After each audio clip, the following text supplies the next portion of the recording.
नमस्कार. सिटीच्या बातमीपत्रात प्रेक्षकांचं मनपूर्वक स्वागत. आज दिनांक 9 जून 2025 वार सोमवार. बातमीची सुरुवात करूया सुविचार मालेने. जीवनात काही साध्य करायचे असेल तर परिश्रमानं आपलेसे करा. आजचा सुविचार आपण बघितला. आता बघूया बातमीपत्रातील ठळक बातम्या.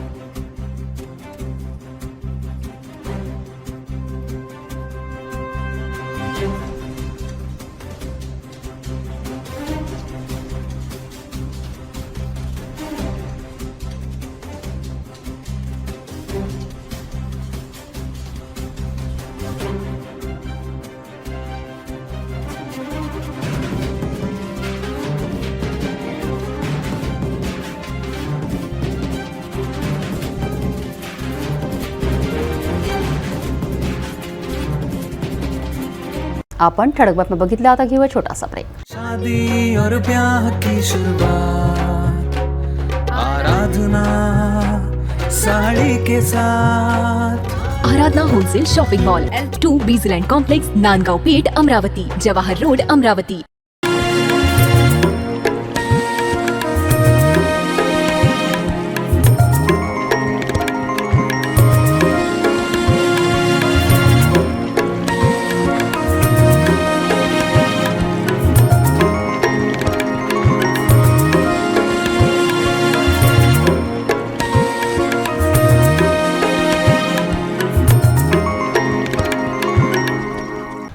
ब्रेकनंतर बघूया सविस्तर बातम्या.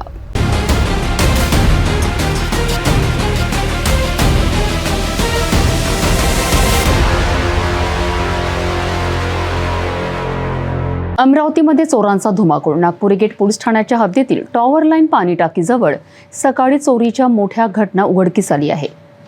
चोरट्यांनी एका घराला आणि 2 पान टपऱ्यांना लक्ष्य केले आहे, ज्यामुळे संपूर्ण परिसरात खळबळ उडाली आहे. या घटनेची माहिती मिळताच पोलीस विभाग, डॉग स्क्वॉड आणि फॉरेन्सिक टीम घटनास्थळी दाखल झाली असून पुढील तपास सुरू आहे. शहरातील नागपुरी गेट पोलीस ठाण्याच्या हद्दीत येणाऱ्या मेहबूबनगर, हाजरानगर येथील तन्वीर अली आशिक अली त्यांच्या बंद घराला अज्ञात चोरट्यांनी लक्ष्य केलेत. मिळालेल्या माहितीनुसार तन्वीर अली ईद निमित्त त्यांच्या जुन्या गावी खरपी येथे गेले होते. जेव्हा ते अमरावतीला परतलेत तेव्हा त्यांना घराचे कुलूप तुटलेले दिसलेत आणि घरातील सामान अस्ताव्यस्त पडले होते. बेडरूममध्ये कपाटाचे कुलूप तुटलेले पाहून त्यांनी सामान तपासले. कपाटातून 40,000 रुपये रोख तसेच सोन्याचे मंगळसूत्र आणि 7 पीस चोरट्यांनी लंपास केले. त्यांनी तत्काळ नागपुरी गेट पोलिसांना याची तक्रार दिली आहे.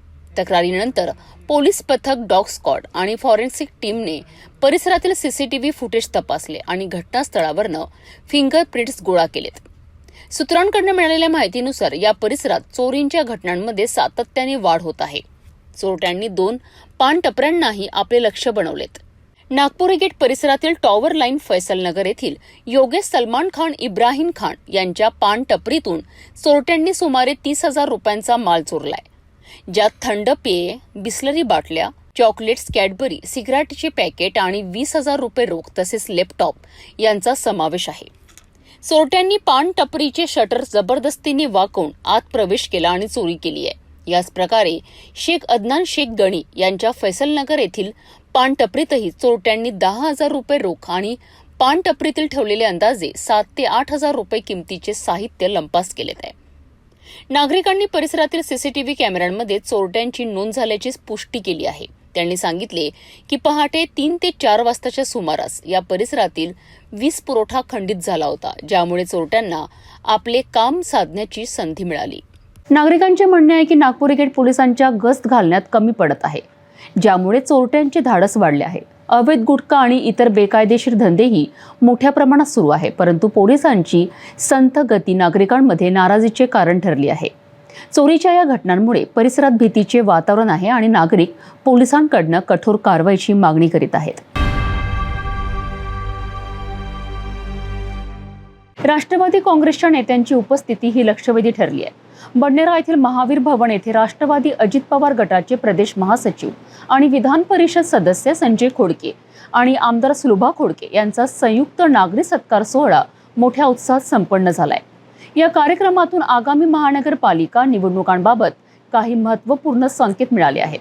बडनेरा विकास कृती समितीच्या वतीने आयोजित या कार्यक्रमात नवनिर्वाचित विधान परिषद सदस्य आमदार संजय खोडके यांचा बडनेरातील विविध संघटनांनी जाहीर नागरी सत्कार केला.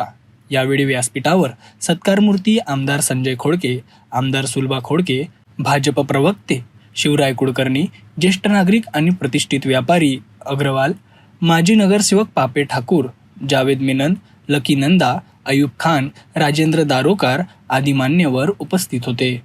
या सोहळ्यात आगामी महापालिकेच्या निवडणुकीसाठी महायुती मैत्रीपूर्ण लढण्याचे संकेत आमदार संजय खोडके यांनी दिले.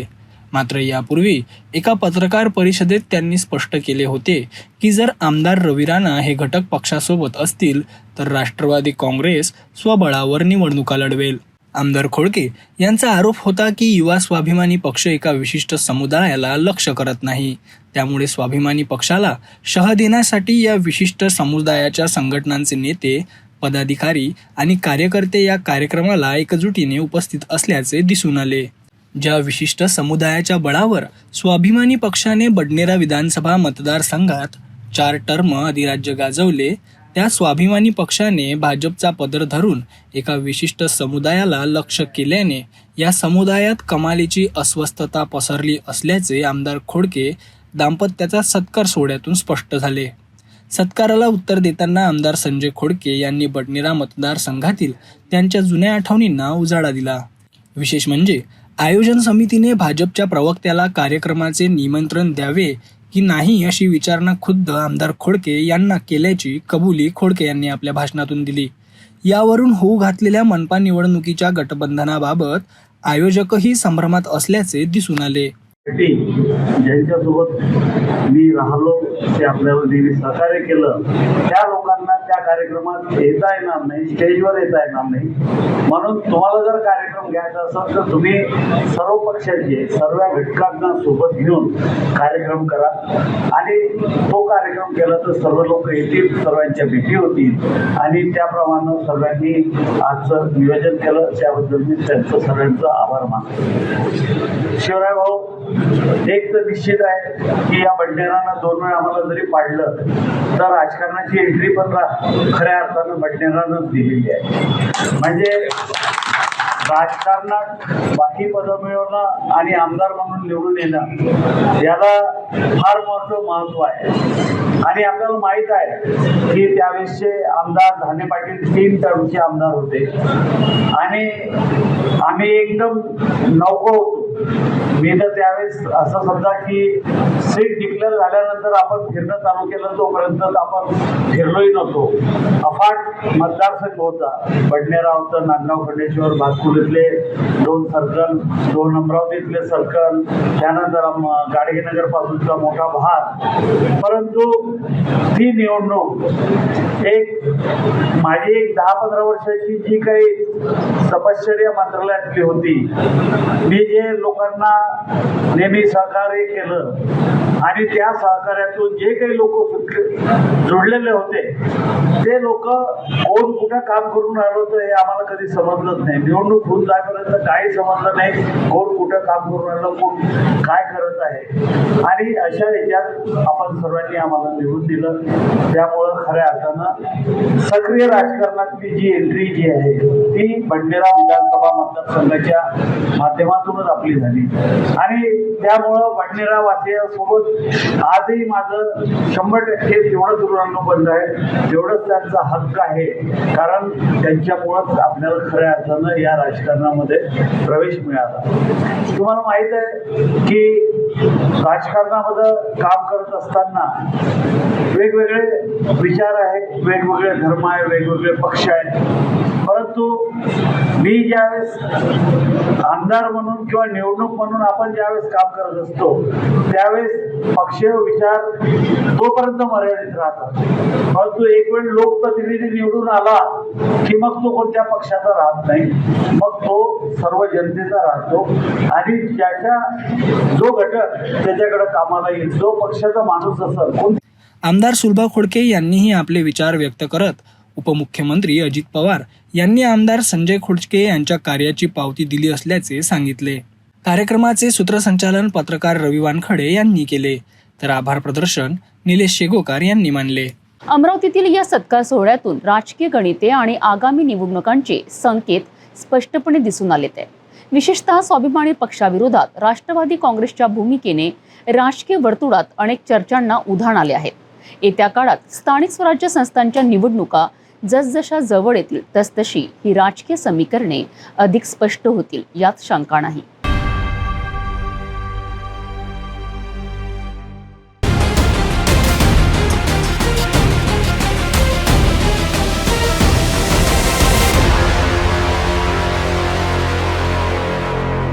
अकोल्यात वाहन चोरांची टोळी पुन्हा एकदा गजाआड.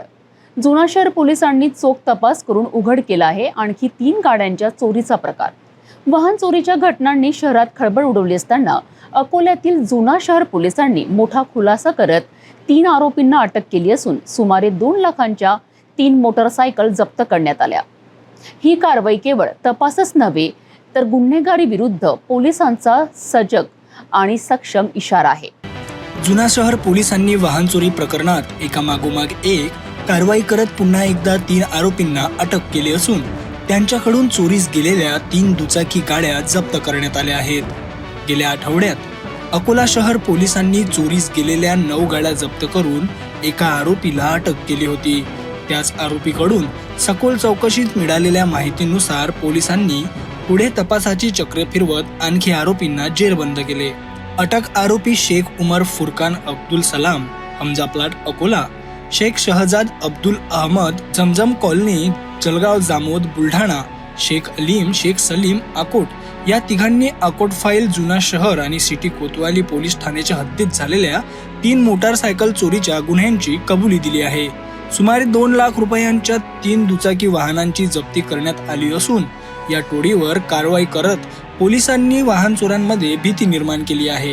ही कारवाई जिल्हा पोलीस अधीक्षक अर्चित चांडक, अप्पर पोलीस अधीक्षक अभय डोंगरे आणि SDPO सतीश कुलकर्णी यांच्या मार्गदर्शनाखाली ठाणेदार नितीन लेव्हरकर आणि त्यांच्या पथकाने केली. या पथकात रवींद्र कारणकर, श्रीकांत पवार, पंकज उपाध्याय, सागर शिरसाट आणि पवन डाबलकर यांनी विशेष योगदान दिलं. वाहन चोरी ही आता केवळ लहान गुन्हा राहिलेली नाही, ती एका सुसंघटित टोळी चालवते आहे. परंतु अकोला पोलिसांची ही कारवाई गुन्हेगारी मनोवृत्तीवर मोठा घाव आहे. भेटू एका छोट्याशा विश्रांतीनंतर. तपोवन पासून फक्त 1.5 किलोमीटर अंतरावर राधानगरी लेआउट लेक व्ह्यू प्लॉट सह मोजकेच प्लॉट शिल्लक.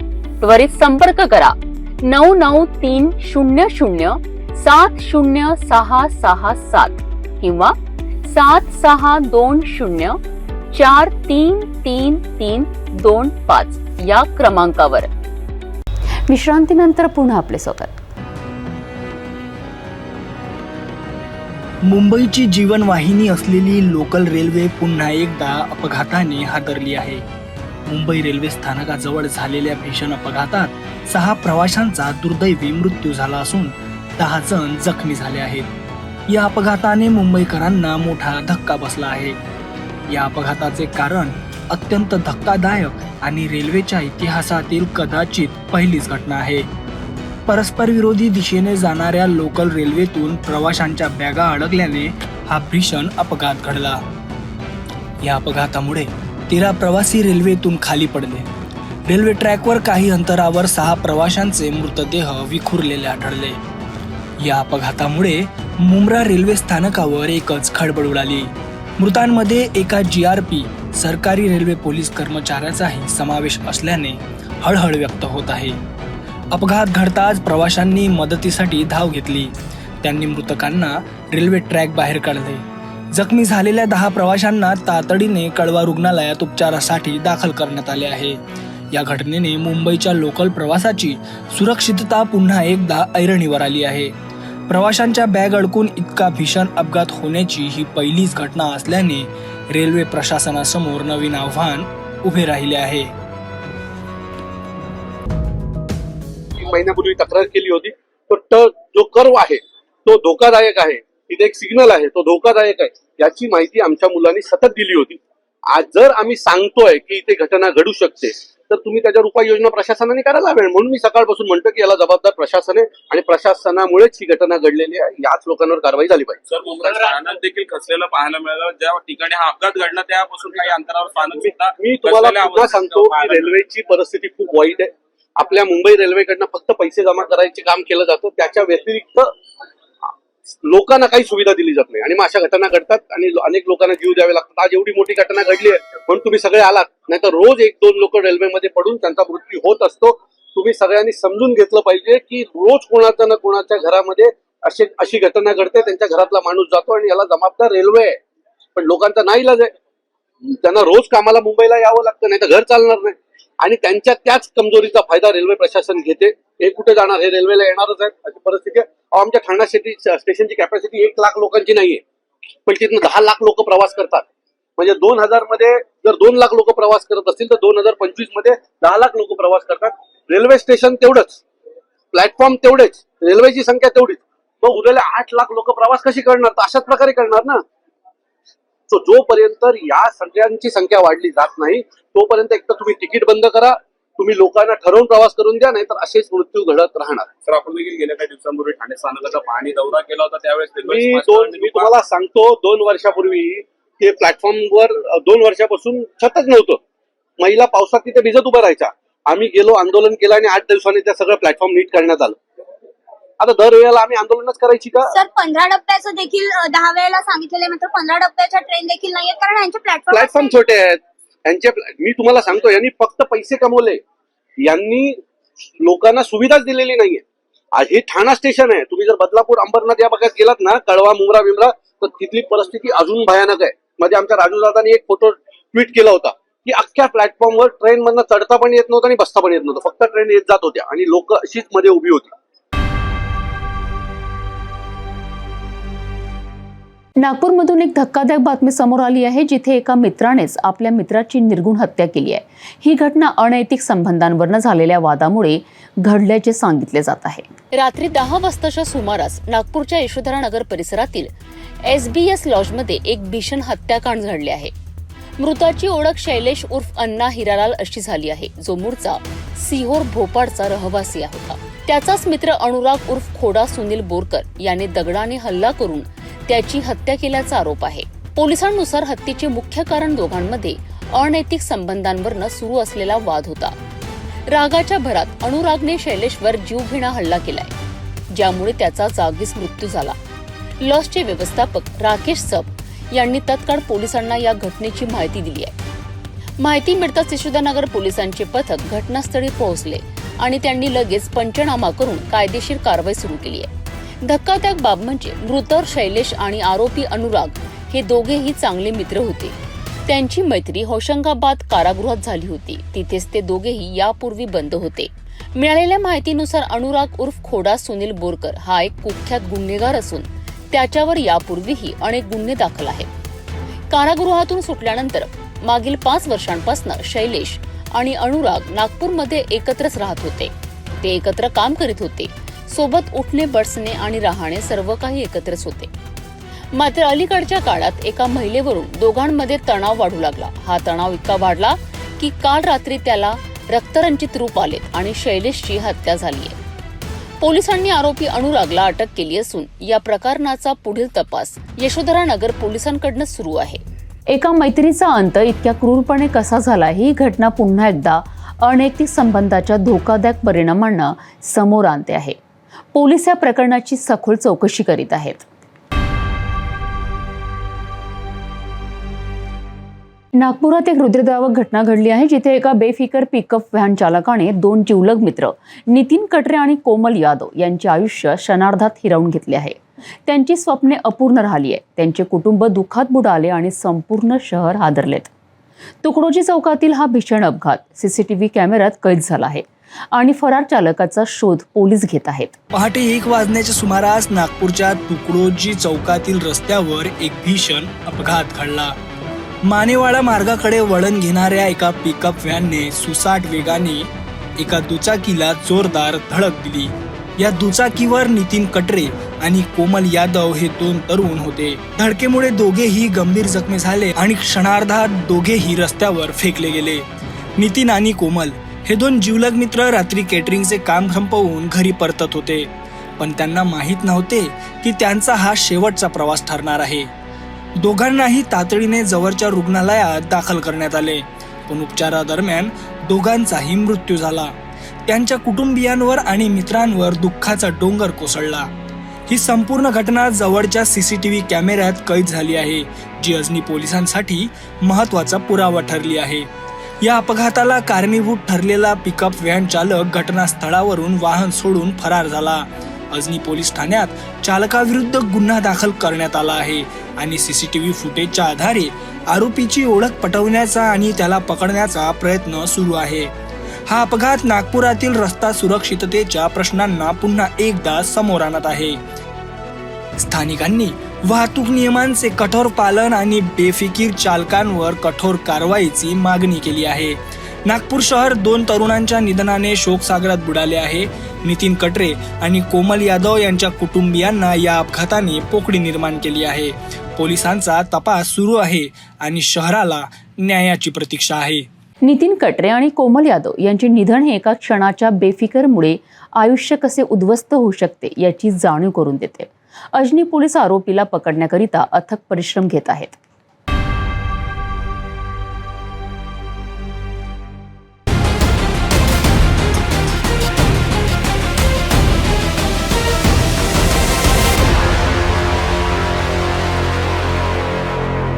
नागपूर शहरात यशोधरानगर पोलिसांनी घरफोडीच्या अनेक गुन्ह्यांचा पर्दाफाश केला आहे. गेल्या काही दिवसांपासून नागरिकांना सतावणारे हे गुन्हे उघडकीस आल्याने परिसरातील नागरिकांनी सुटकेचा निश्वास टाकला आहे. नागपूरच्या यशोधरानगर पोलीस ठाण्याच्या हद्दीत फिर्यादी किशोर मारुती निमजे आणि रोहित प्रकाश धकाते यांच्या घरातून लाखोंचा मुद्देमाल चोरीला गेल्याची तक्रार दाखल झाली होती. या घटनेमुळे परिसरात चिंतेचे वातावरण निर्माण झाले होते.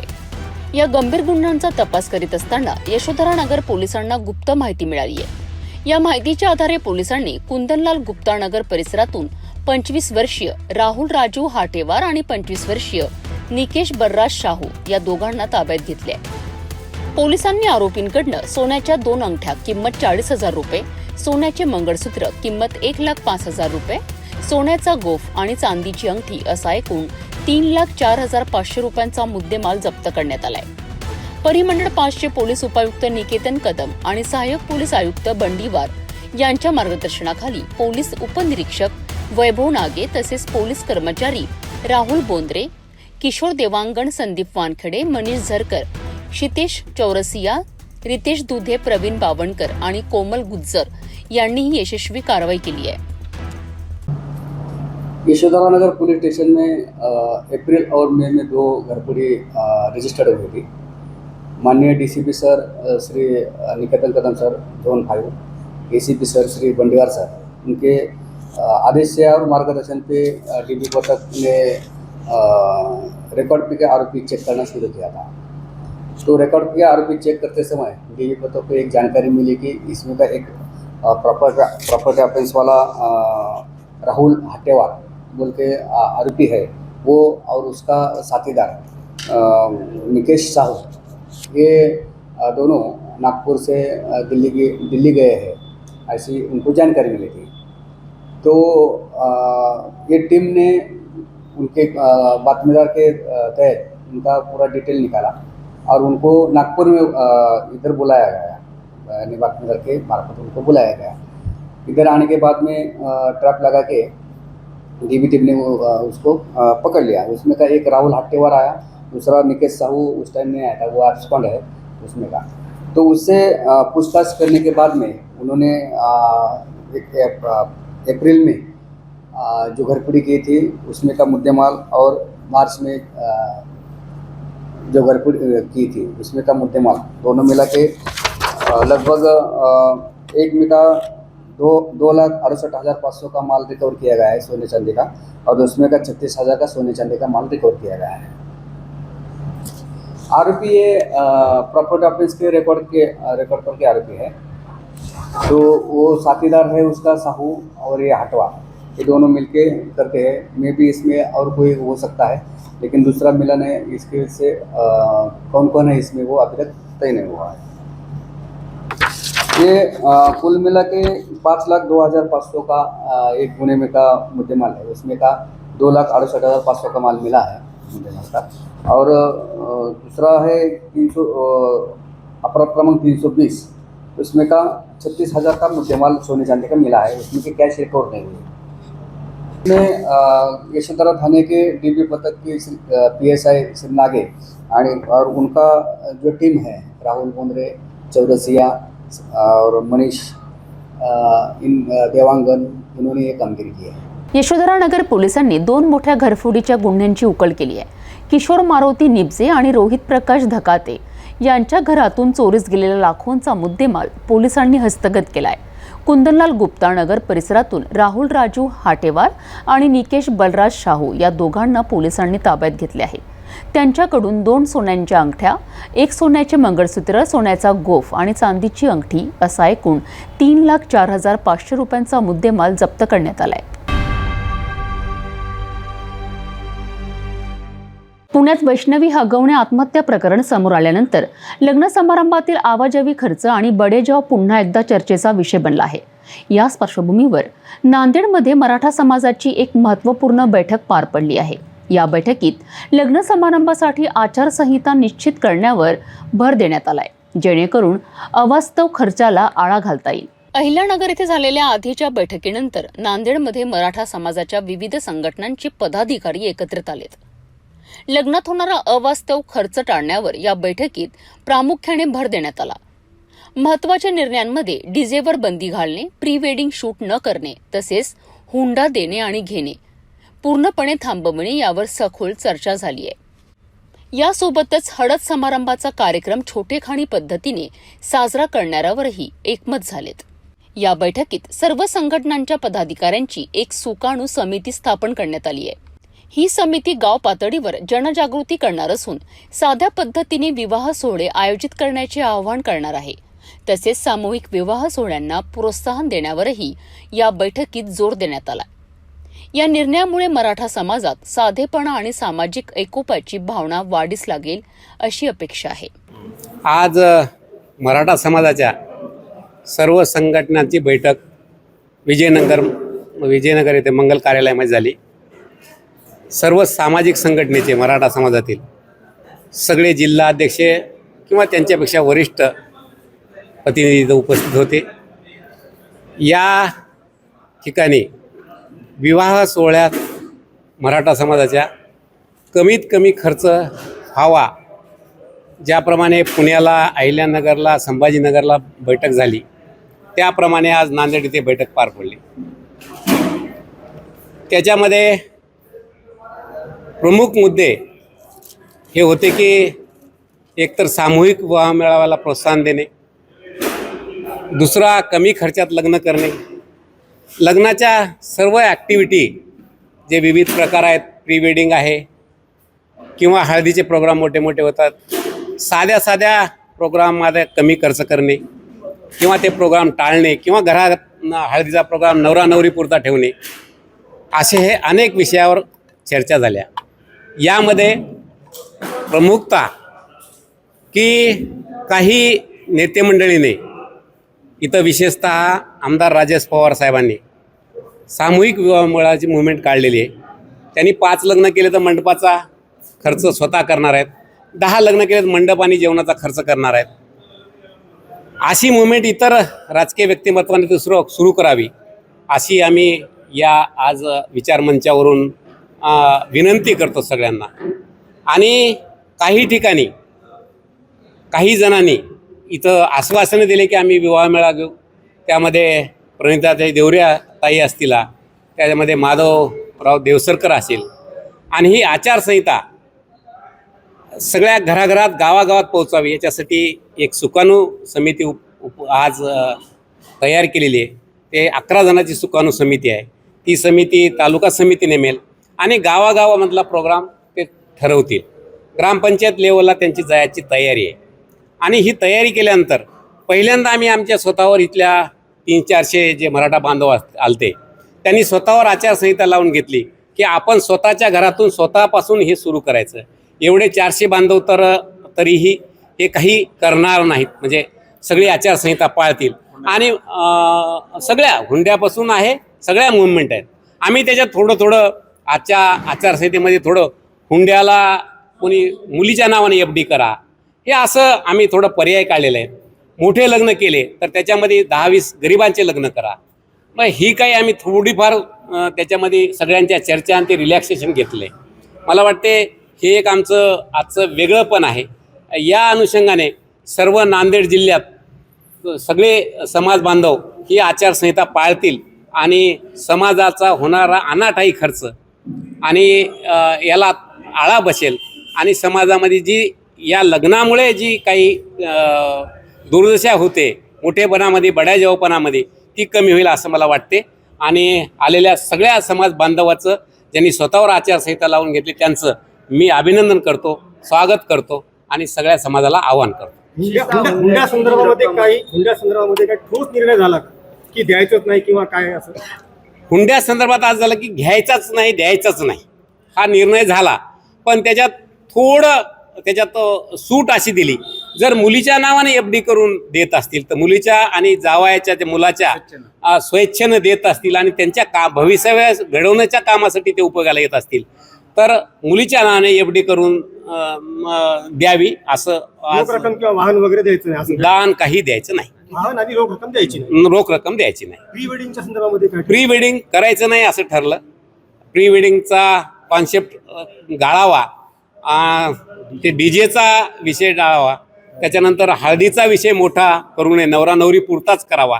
त्याच्यानंतर सकाळी संध्याकाळी एक लग्नाचा प्रकार निघालेला आहे ते टाळावं, एकच लग्न करावं आणि तेही 200 लोकांच्या मध्ये करावं आणि मोठं करायचं झालं तर सामूहिक विवाह मिळावा, त्याच्यामध्ये घडून आणावा. जर समजा हौस असते ना एखाद्याला मोठं लग्न करायचं तर त्यांनी काय करायचं? त्यांना पर्याय दिला, तुम्ही गरिबांचे जे लग्न आहेत ते त्याच्यात लावावे. बरं, याची अंमलबजावणीसाठी काय करणार? अंमलबजावणी आता सुकाणू समितींची बैठक होईल, ते आता डिटेल ठरवतील. सर्वात जास्त मराठा सेवा संघाने आज लीड घेतली. त्यांनी म्हणले की या व्यवहारामध्ये, या सामूहिक विवाहाच्या चळवळीमध्ये किंवा या कमी खर्चाच्या चळवळीमध्ये जे समाजाचे प्रतिनिधी आहेत ते पुढे येतील, त्यांचा सत्कार वर्षातून एकदा त्यांच्या नावानिशी, कारण त्यांना प्रमोट करणं गरजेचं आहे, त्यांना मुवमेंट वाढवायची, तर ते मुवमेंट वाढवण्यासाठी त्यांचा सत्कार एकदा मराठा सेवा संघ वर्षातून एकदा ठेवणार आहे. आचारसंहितेचं समजा जर पालन झालं नाही, एखाद्या वेळेला आढळलं तर काय होईल? ती आता सुकाणू समिती डिटेल ठरवल. आज फक्त सुकाणू समिती 11 जणांची स्थापन झाली आहे. सगळ्या विविध मराठा समाजाच्या संघटनेचे प्रतिनिधी त्याच्यात घेतलेले आहेत. सगळ्या समाजाचे प्रतिनिधी सोबत घेऊन ती सुकाणू समिती 11 जणांची ती पुढे काम करेल, ते डिटेल काम करेल. नांदेडमध्ये मराठा समाजाने घेतलेला हा निर्णय कौतुकास्पद आहे. यामुळे समाजातील आर्थिक ताण कमी होऊन साध्या आणि सन्मानजनक पद्धतीने विवाह पार पाडण्यास मदत होईल. आता ही आचारसंहिता प्रत्यक्षात किती प्रभावी ठरते हे पाहणे महत्त्वाचे आहे. अर्धापूर शहरातील मुख्य रस्त्यांवरील अतिक्रमणावर अखेर नगरपंचायतीने कारवाईचा बडगा उगारला आहे. अनेक दुकानदारांनी नाल्यांवर केलेल्या अतिक्रमणामुळे नागरिकांना मोठ्या गैरसोयीचा सामना करावा लागत आहे. आज स्वतः नगरपंचायतीचे अधिकारी रस्त्यावर उतरलेत आणि त्यांनी ही अतिक्रमणे हटवण्यास सुरुवात केली आहे. अर्धापूर शहरातील मुख्य रस्त्यांवर अनेक दुकानदारांनी गटारांवर मोठ्या प्रमाणात अतिक्रमण केले होते, ज्यामुळे नागरिकांना आणि वाहतुकीला अडथळा निर्माण होत होता. आज नगरपंचायतीचे अधिकारी स्वतः रस्त्यावर उतरून ही अतिक्रमणे हटवण्यास सुरुवात केली आहे. मुख्य कार्यकारी अधिकारी शैलेश फडसे यांनी दुकानदारांना आणि व्यापाऱ्यांना इशारा दिला आहे की त्यांनी स्वतःहून अतिक्रमणे काढून टाकावीत. जर अतिक्रमणे काढली नाहीत तर नगरपंचायत कोणतीही पूर्वसूचना न देता ती निष्कासित करेल.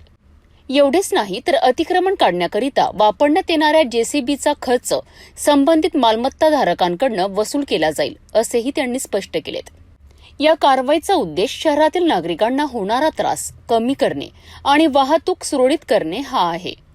शैलेश फडसे यांनी सर्व व्यापारी आणि दुकानदारांना आवाहन केले आहेत की त्यांनी गटारांवरील अतिक्रमणे लवकरात लवकर काढून टाकावीत.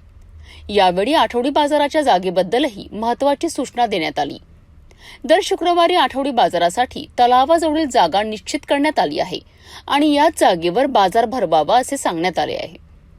कोणत्याही परिस्थितीत रस्त्यावर आठवडी बाजार भरवला जाऊ नये असेही त्यांनी नमूद केलेत आहे. रस्त्यावर फळ विक्रेत्यांनी गाडी लावल्यास त्यांच्यावर कठोर कारवाई केली जाईल असा इशाराही देण्यात आलाय. या मोहिमेदरम्यान नगरपंचायतीचे मुख्य कार्यकारी अधिकारी शैलेश फडसे यांच्यासह नगराध्यक्ष, उपनगराध्यक्ष आणि इतर नगरपंचायत कर्मचारी उपस्थित होते. अर्धापूर शहरातील नालीवर जे अतिक्रमण प्रक्षेपण पुढे आलेली आहेत त्या सर्व व्यापाऱ्यांच्या प्रक्षेपणामुळं आणि त्यांच्या वेस्टमुळं शहरात मुख्य रस्त्याच्या बाजूला जी नाली आहे त्या नालीमध्ये पाणी तुंबून विहार परिसरामध्ये पाणी रस्त्यावर येत आहे आणि त्याचा लोकांना त्रास होतोय. त्या अनुषंगानं आम्ही नालीचं खोदकाम काल केलंय आणि त्यामध्ये जे जे अडथळा तयार होत आहे त्यांना आज आम्ही सर्व लोकांना, सर्व व्यापाऱ्यांना सांगितलं की आपली प्रक्षेपणं काढून घ्या आणि शहरातील जे कोणी अतिक्रमण धारक असतील अशाच पद्धतीचं नालीवर किंवा रस्त्यावर ज्यांनी ज्यांनी अतिक्रमण केलंय त्या सर्व लोकांनी आपली आपली अतिक्रमणं काढून घ्यावी. अन्यथा नगरपालिका कुठलीही सूचना न देता ते अतिक्रमण स्वतः निष्कासित करेल. त्यासाठी जो जेसीबीचा वगैरे खर्च येईल तो खर्च संबंधित मालमत्ता धारकावर टाकण्यात येईल. त्यामुळे आपला नुकसान टाळण्यासाठी आणि नगरपालिकेच्या किंवा शहरातील नागरिकांना त्रास होऊ नये या उद्देशानं सर्व व्यापाऱ्यांनी किंवा अतिक्रमण धारकांनी नालीवर वगैरे केलेलं अतिक्रमण तात्काळ काढून घ्यावेत अशी मी सर्वांना आवाहन करतो. आठवडी बाजार रस्त्यावर भरत आहे, याबद्दल दर शुक्रवारी आठवडी बाजारासाठी जी नेमलेली जागा आहे तलावाच्या बाजूचा 2 एकरचा भाग तिथं बाजार भरला पाहिजे. मागच्या काही दिवसापासून तलावाचं डेव्हलपमेंटचं काम सुरू होतं त्यामुळे तिथं साहित्य असल्यामुळं रस्त्यावर बाजार भरायचा, परंतु आता बऱ्यापैकी डेव्हलपमेंट त्या ठिकाणी झालेली असल्यामुळं सर्व व्यापाऱ्यांनी आठवडी बाजार जो नियोजित ठिकाण आहे तलावाच्या बाजूचा भाग तिथंच भरवावा. रस्त्यावर यानंतर कुठल्याही परिस्थितीत आठवडी बाजार भरले जाणार नाही. जे फळगाडेवाले वगैरे आहेत, विशेषतः केळी विक्री करणारे बांधव यांचे गाडे रस्त्यावर लागल्यामुळं आठवडी बाजाराच्या दिवशी रहदारीस मोठा अडथळा होतो आहे. त्यांनी ते गाडे मधल्या जे आठवडी बाजाराची जागा आहे तिथं लावावेत, अन्यथा नाईलाजानं त्यांच्या गाड्यावर आम्हाला कारवाई करावी लागेल. तहसीलचे पांगरी रस्ता या रस्त्यावर सुद्धा अतिक्रमण झाले, त्याबद्दल सार्वजनिक बांधकाम विभागाच्या या रस्त्याचं काम सध्या सुरू आहे. त्यांचं एकदा रस्त्याचं काम पूर्ण झाल्यानंतर सार्वजनिक बांधकाम विभाग आणि पोलीस प्रशासन यांच्याशी चर्चा करून त्यावर सुद्धा कार्यवाही केली जाईल. अर्धापूर नगर पंचायतीने उचललेल्या या पावलामुळे शहरातील वाहतूक कोंडी आणि नागरिकांची गैरसोय कमी होण्यास मदत होईल अशी अपेक्षा आहे.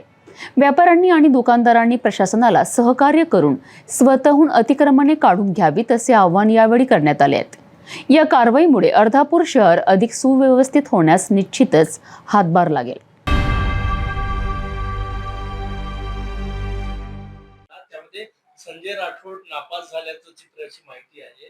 तेव्हा संजय राठोड नाराज आहेत ते म्हणजे की मला अजूनही उद्धव ठाकरे फोन करतात. कोण नापास कोण पास हा सगळा चालत असणारा यांचा हा खेळ आहे. मागचं 100 दिवसानंतर एक प्रगती पुस्तक होतं. आता सबसेल एकतर पहिले हे कॉपी करून पास झालेलं सरकार आहे. यांनी जे परीक्षेचं जे सेंटर होतं हेच मास कॉपी मध्ये करून यांनी स्वतःच्या डिग्र्या आणि स्वतःचं बहुमत आणि स्वतःचं इलेक्शन सर्टिफिकेट प्राप्त केलेलं आहे. आणि आता यामध्ये गँग ऑफ ट्रिपल इंजिन सरकार स्थापन झाले. एकही निर्णय लोकाभिमुख नाही. आश्वासनं दिलेले पूर्ण व्हायला तयार नाही. गृह विभाग जो आहे मुख्यमंत्र्यांकडे याचे वाभाडे दिवसेंदिवस निघत चाललेले आहेत. कालही पुण्यामध्ये एक पोलिसाचे देखत खून झालेला आपण बघितला. त्यामुळे फेल नाही तर हे महाराष्ट्राचं वाटोळं करायला निघालेलं हे सरकार आहे. आता कोण बास कोण नापास हे करून बुद्धिभेद करण्याचं काम देवेंद्र फडणवीस करतात. अलीकडच्या काळामध्ये महाविकास आघाडी काँग्रेस असेल किंवा शिवसेना असेल त्याला गळती लागल्याचं दिसून येत आहे. चंद्रपूरमध्ये काँग्रेसमधून नेते गेलेले आहेत. भाजपात तर आज चंद्रहार पाटील देखील शिंदेच्या शिवसेनेत प्रवेश करत आहेत. घाबरवण्याचं काम, भय आणि लालचपोटी बरेचसे लोक हे महायुतीमध्ये जात आहेत. अशा प्रकारची एक परिस्थिती आहे. त्यामुळे भाजप राहिला भाजपचा विषय तर भाजप जी आहे हे काँग्रेसचेच नेते एकामागे घेत आहेत. त्यांना तर आम्ही काँग्रेसचे नेते आणि कार्यकर्ते खाणारी चिटकी नाही असं देखील म्हटलं. आता त्यांचं जे स्वरूप आहे भाजपचं, त्यांच्या मंत्रिमंडळात जर मागे वळून पाहिलं तर काँग्रेसचेच नेते जास्ती आहेत. त्यामुळे काँग्रेस मुक्त भारत म्हणणार आहे. भाजपची आता स्थिती एवढ्या मोठ्या प्रमाणावर पक्षप्रवेश करून आता काँग्रेस युक्त भाजप अशी एक परिस्थिती त्यांनी या सगळ्या प्रवेशाच्या माध्यमातून निर्माण केली आहे. सांगलीमध्ये राम मंदिरामध्ये मोठा विवाद भडकवण्यात येणार, पडळकर आणि संभाजी भिडे उपस्थित राहणार, तणाव देखील होणार असल्याची शक्यता वर्तवण्यात येते. या दोघांना तणाव निर्माण करण्याकरताच नियुक्त केलेला आहे. त्यामुळे हा किडे गुरुजी जो आहे हा याच पद्धतीने ते कार्यरत आहे. पडळकरांचा देखील हात यातच खंडा आहे. आता पडळकरांना नेमून दिलेलं काम हे पवारांना शिवीगाळ करण्यात होतं. आता ते काम कुठेतरी मागे पडलेलं आहे, म्हणून आता हा नवा अजेंडा देवेंद्र फडणवीस त्यांच्याकडे सोपवलेला दिसतो. शुगर इन्स्टिट्यूटच्या माध्यमातून पुन्हा आज अजितदादा आणि शरद पवार साहेब एकत्र एकाच मंचावर येणार आहेत. महाराष्ट्रामध्ये एकत्र येण्याची काही विशिष्ट व्यासपीठावर एकत्र येण्याची एक संस्कृती आपल्या महाराष्ट्रातली होती. मात्र अलीकडच्या काळात भाजपचा तो हट्ट आहे आणि जो अहंकार आहे त्या अहंकारातून एकत्रित व्यासपीठावर येत असताना प्रत्येक वेळेस राजकारण केलं जातं, हे दुर्दैवी आहे. बच्चू कडू उपोषण सुरू झालं कालपासून, काय काँग्रेसची काय भूमिका आहे, याच्यावर पाठिंबा आहे, त्या मागणीवर पाठिंबा आहे की विरोध आहे? बच्चू कडू त्यांच्या मागणीवर किती दिवस कायम राहतात यानंतर त्याबाबत निर्णय घेतला जाईल. स्थानिक स्वराज्य संस्थांच्या निवडणुका साधारण 2-3 महिन्यात तुमचे जे दोन्ही सहकारी पक्ष उभाटा असेल किंवा राष्ट्रवादी असेल दोन्ही अस्थिर आहेत, त्यामुळे ही योग्य वेळ नाही का की काँग्रेसला पुनर्वैभव प्राप्त करून तुम्ही स्वबळाची तयारी केली पाहिजे? आम्ही या संदर्भातला आमचा धोरणात्मक निर्णय हा घेतलेला आहे आणि आमच्या स्थानिक पातळीच्या नेतृत्वावर संपूर्णतः विश्वास टाकून त्या ठिकाणी त्यांना निर्णय घेण्याचा अधिकार दिला आहे आणि यामध्ये सर्व प्रश्नांची उत्तरं समावली. त्यांनी स्वबळाचा निर्णय घेतला स्थानिक पातळीवर, तुम्ही सोबत त्यांना सर्व अधिकार या संदर्भात युती करायची नाही करायची या संदर्भातला सर्व अधिकार आम्ही स्थानिक युनिटला आपल्या दिलेला आहे. Thank you sir. विचारात घेऊन दोन्ही राष्ट्रवादी एकत्र येण्याबाबत निर्णय घेऊ, तो त्यांच्या पक्षाचा अंतर्गत बाब आहे. कोणी कोणत्या पक्षाने काय करावं हा ज्याचा त्याचा निर्णय. आम्ही गत 2 निवडणुका या महाविकास आघाडीच्या माध्यमातून लढलो. महाराष्ट्रात महाविकास आघाडी येण्याची विशिष्ट राजकीय परिस्थिती होती. तर इंडिया अलायन्स हा लोकशाही विरोधात नरेंद्र मोदी आहे आणि संविधानाला बदलू भाजप पाहत आहे. या 2 मुद्द्यांच्या अनुषंगानं देशभरामध्ये इंडिया अलायन्स निर्माण झालं होतं. आजही लोकशाहीचा असणारा त्यांचा मोदींचा भाजपचा विरोध आणि संविधान बदलण्याच्या करता चाललेला त्यांचा खटाटोप आजही सुरू आहे आणि करिता आम्ही या प्रवृत्तीच्या विरोधात लढणार आहोत. जे या लढाईत आमच्या सोबत असतील त्यांना सोबत घेऊन आगामी काळात काँग्रेस वाटचाल. राष्ट्रवादी एकत्र त्या बाबतीत एक अपडेट येतात की या दोन्ही भावांची विदेशामध्ये भेट झालेली आहे, विदेशामध्ये सोबत येण्याबाबत चर्चा झाली. त्यांची त्या भेटीच्या संदर्भात ते अधिक चांगल्या पद्धतीने सांगतील. मात्र माझी आग्रहपूर्वक विनंती हीच आहे की खूप समस्या आहेत महाराष्ट्रात. गव्हर्नन्स कुठेतरी खाली जात आहे. शेतकऱ्यांच्या प्रश्न मोठ्या स्वरूपामध्ये रुद्ररूप धारण करत आहे. खरीप हंगाम आलेला आहे. शेतकऱ्यांना पेरण्याकरता कुठल्याही प्रकारचा पतपुरवठा झाला नाही. कर्जाची पुनर्बांधणी जी आहे पीक कर्जाची ती पुनर्गठन जे आहे त्या संदर्भात कुठलाही निर्णय नाही.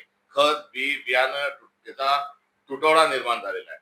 शेतकऱ्यांना एकरी 20,000 रुपये आणि हेक्टरी 50,000 रुपये दिले गेले पाहिजे ही आजची आणीबाणी आहे, ज्वलंत प्रश्न आहे.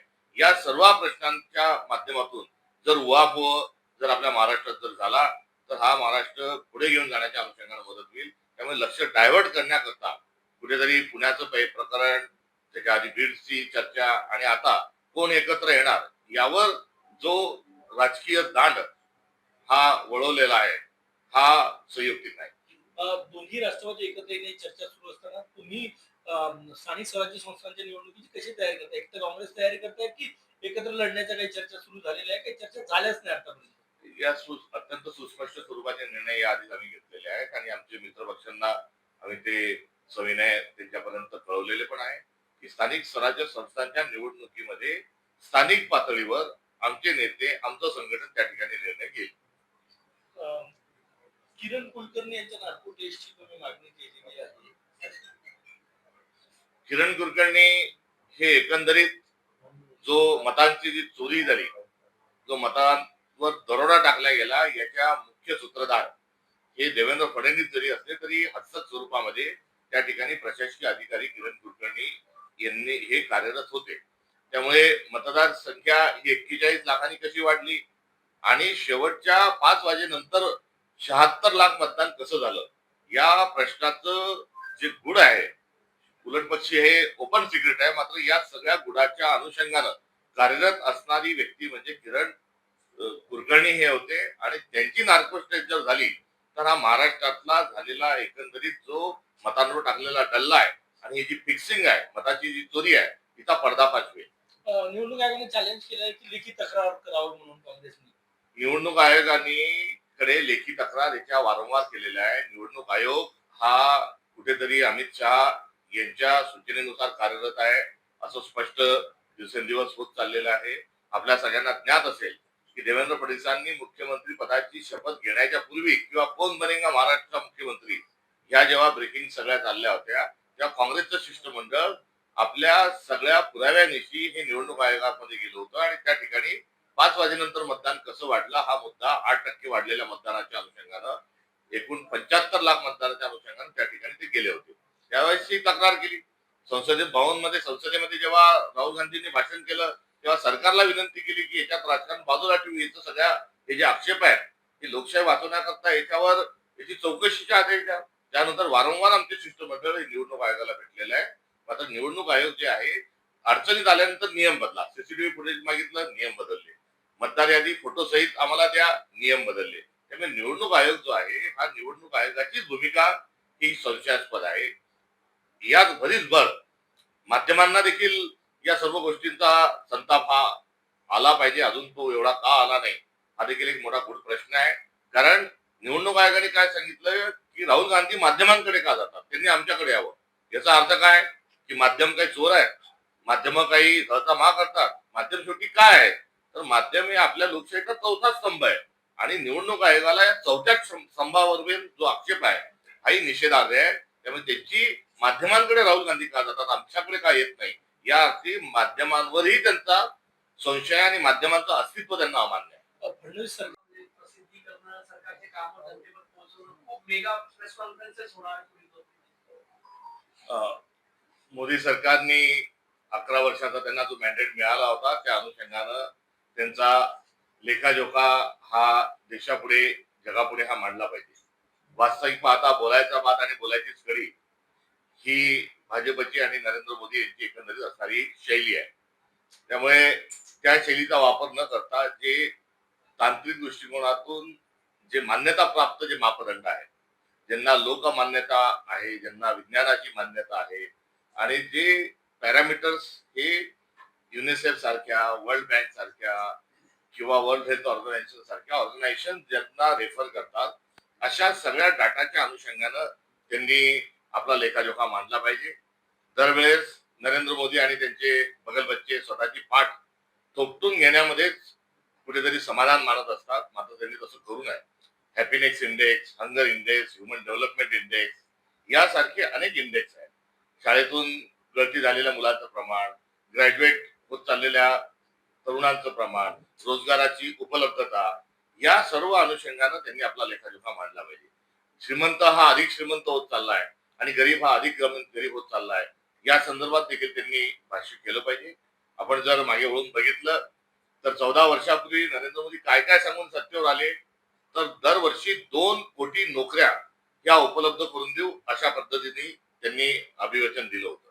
तर दुसरीकडे शेतकऱ्यांचं उत्पन्न दुप्पट करू, सर्व पिकांना MSP लागू करू, स्वामीनाथन आयोग हा 100% लागू करू, लागत मूल्यापेक्षा 1.5 पटीने हमी भाव राहील, याही घोषणा त्यांनी केल्या होत्या. आणि या सोबतीला 100 स्मार्ट सिटीज निर्माण करण्याचंही त्यांनी आश्वासन दिलं होतं. आता भिंग घेऊन जरी फिरलं तरी यातली एकही मागणी ही पूर्ण झालेली हे आढळून येत नाही. या पलीकडे जाऊन प्रत्येक माणसाच्या खात्यात 15 लाख रुपये थेट येणार हे देखील त्यांचं आश्वासन जनतेला होतं. तर यासोबतच त्यांच्या भाजपसोबत एक पॅरलल विंग मोदींची जे काम करत होती त्यात रामदेव बाबा सारखी माणसं होती, त्यात अण्णा हजारेंसारखी माणसं होती.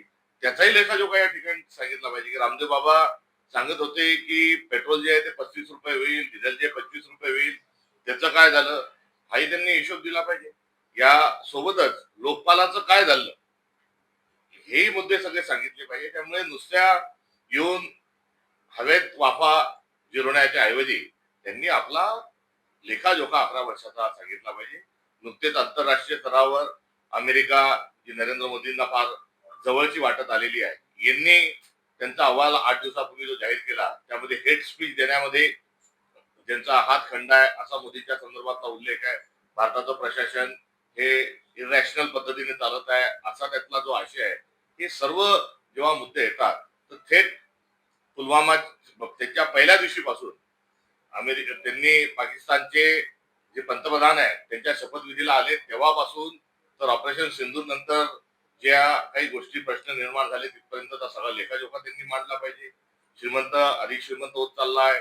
त्यांचे जे उद्योगपती मित्र आहेत 2 अडाणी अंबानी यांच्या मोदींच्या कार्यकाळात त्यांची संपत्ती कितीने वाढली तेही सांगितलं पाहिजे. शेतकऱ्याचं उत्पन्न किती कमी झालं तेही सांगितलं पाहिजे. नुसते दारिद्र्य रेषेचे सूत्र बदलून होणार नाही. तर भारतरत्न नोबेल पारितोषिक विजेते डॉक्टर अमर्त्य सेन यांनी ह्युमन डेव्हलपमेंट इंडेक्स जो विश्वाला दिला अशा भारताच्या सुपुत्राच्या सूत्रामध्ये बसून त्यांनी आपला लेखाजोखा मांडला पाहिजे. शेवटी या 11 वर्षात हा भारताला पुढे घेऊन जाणारा नव्हे तर मागे घेऊन जाणारा राहिलेला आहे. त्यांच्या कारकिर्दीची तुलना मनमोहन सिंग साहेबांच्या कारकिर्दीची जर केली तर स्पष्ट होऊन जातं की मनमोहन सिंग साहेबांच्या काळात एक विकासाची घोडदौड ही सुरू होती. त्यांनी घेतलेले निर्णय, त्यांची पारदर्शकता, भ्रष्टाचार थांबवण्याचा असलेला प्रयत्न, या उलट नरेंद्र मोदी यांनी काम केलंय. त्यामुळे जे आपल्या देशाचे जे चक्र आहेत हे उलट्या दिशेने फिरत आहेत. हे 11 वर्षाचा लेखाजोखा जो आहे हा जनतेच्या समोर मांडण्याचं काम आम्ही देखील करणार आहोत. जाता जाता पुन्हा एकदाच्या ठळक बातम्या.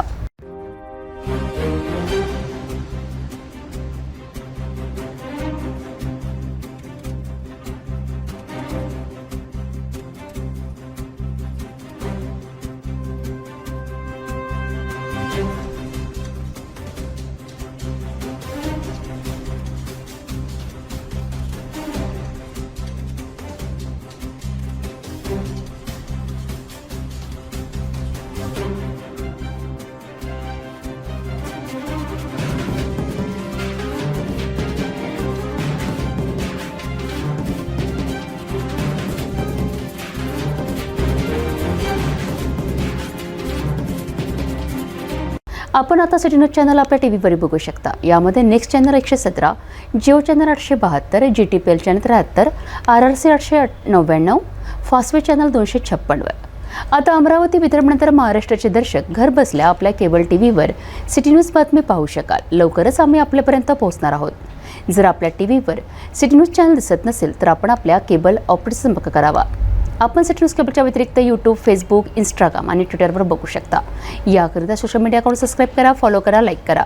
यूट्यूब अकाउंट सबस्क्राईब करण्याकरिता सबस्क्राईब बटनाला क्लिक करा आणि बेल आयकॉन दाबायला विसरू नका, कारण सर्वात आधी समाचार आपल्यापर्यंत पोहोचणार आहेत. तसेच तुमचे फेसबुक पेज लाईक करा, इंस्टाग्राम आणि ट्विटर हँडल फॉलो करा. आपण व्हॉट्सॲपवर सुद्धा सूचना देऊन न्यूज प्राप्त करू शकता. व्हॉट्सॲप नंबर स्क्रीनवर येत आहे. हे बातमीपत्रावरच थांबूया. पुन्हा भेटू नवीन घडामोडींसोबत. आपण बघत राहा फक्त सिटी न्यूज.